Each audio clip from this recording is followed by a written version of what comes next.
Grabe kalakas. Sobra naman to. Hindi naman to siguro pwede ito kasi magluluto ka, yung kamay mo masusunog ito. Magganyan ka ng salok. Magandang araw po. So ngayon may bago tayong butas sa ating burner. So ito ay heavy duty coupling reducer, 1 and 1 half, 1 and 1 half at 1 and 1/4. Tapos itong nipple 1 and 1 half, 1 and 1 half din yung cup. So ang sukat nito ay 5 and a half inches. So yung binutas natin dito ay ito, itong drill bit dito sa oil extractor ay 8 yung nilagay natin. Tapos ang kanyang drill bit ay 3.5. Ito 3.5, 8. Tapos 8 din dito alternate. At ang butas natin ay 3.5 din dito, second layer. So sa third layer ay ganun pa rin, 8 din dito. Ang butas natin dito ay 3.5 mm din ito. At dito naman sa fourth layer ay 2.5 mm slanting. At dito sa top niya ay 16 na piraso dito sa fourth layer. Dito sa top ay 16 din. So 1.5 yung sa top niya. Ayan. So slanting siya.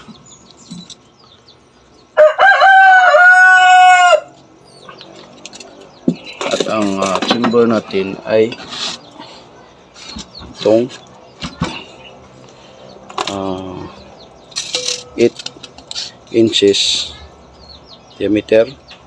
So ang sukat nito ay ito, 8 inches ang sukat nito. Dito sa kanyang taas ay 6 inches. Yan, 6 inches. Ayan, 6 inches. At ang ginawa natin dito, kaya iniba natin yung butas natin kasi hindi tayo mag-curve dahil gusto ng may-ari wag na lang daw i-curve. Okay lang daw kahit hindi blue flame. So i-try natin ito kung pwede. Ito, test-fire na po natin ito.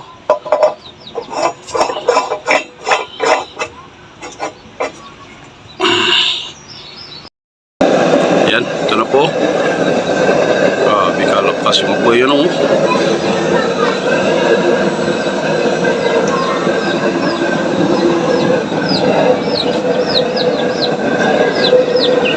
Allah, grabe na to. Lakasan natin, Paul.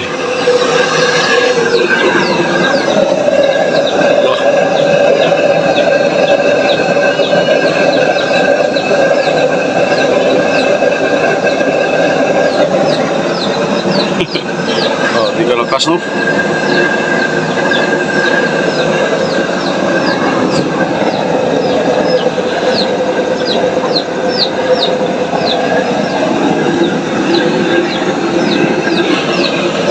Pinahalang na natin lahati.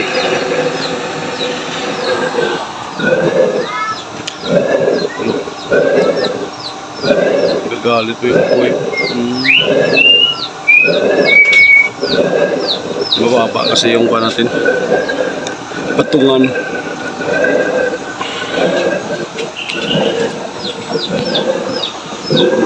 Sama pa ulo.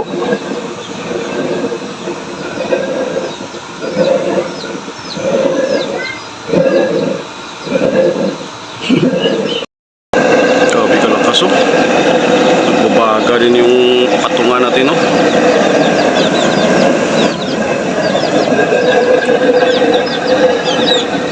Grabe ka init, no? Yung inagay kasi natin dito sa kanyang liig ay 2.5, 16 na piraso. Grabe din siya kalakas.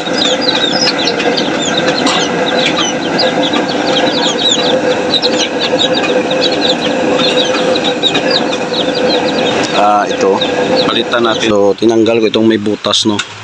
So, try natin na walang butas dito sa top niya. Subukan lang natin kung ano yung buga niya para hindi talaga siya laser. So, try natin kung ano yung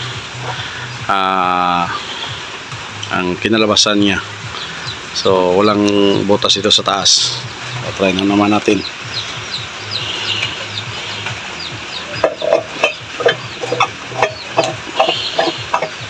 Grabe kayo init, no? Apuyin ko muna. So, ayan. Ito po yung performance niya, no? Kung wala po siyang butas sa top niya. So, ganyan, no? Okay naman siya. So, try natin yung apoy, kulo niya mamaya, kung ano yung kulo niya. Grabe, oh. Parang ano, no? Okay din siya. Lawak yung kuha niya dito sa bagilid. So, kuha natin ay kalahati. So, i-pull natin. Yan, pull yan.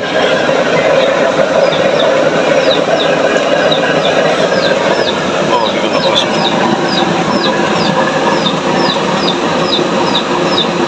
Subukan natin, tingnan natin yung apoy niya kung saan yung kulo niya.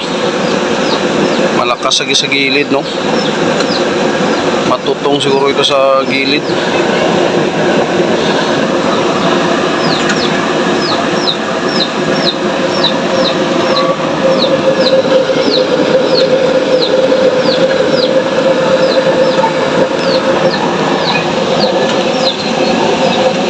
Tayo na lang natin magkulo.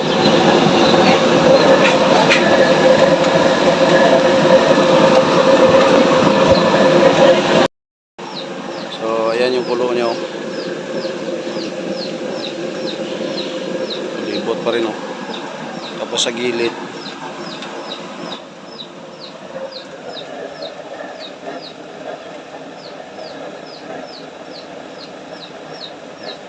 Lakas.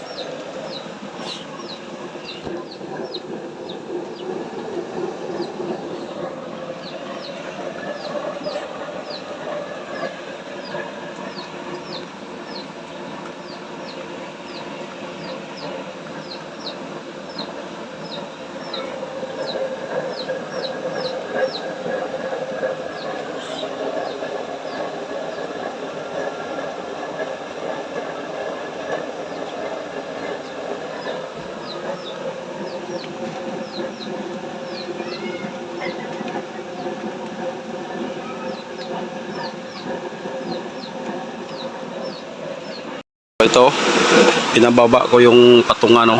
Yan po yung apoy nyo. Grabe kalakas. Sobra naman to. Hindi naman to siguro pwede ito kasi magluluto ka, yung kamay mo masusunog ito, oh. Magganyan ka ng salok. Tapos yung blower natin ay kalahati lang. So i-pull natin yung gamit natin, oh. Grabe naman yun. Sobra naman kalakas yan. Hinaan natin. Kalahati lang. Ito parang wala kang maririnig na ano, tunog ng apoy na nag-aaway. Grabe kalakas.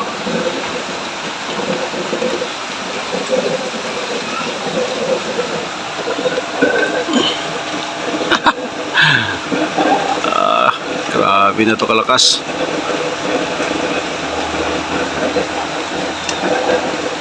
Grabe, siguro masusunog siguro yung sa gilid dito, no? Kaya sobrang lakas naman.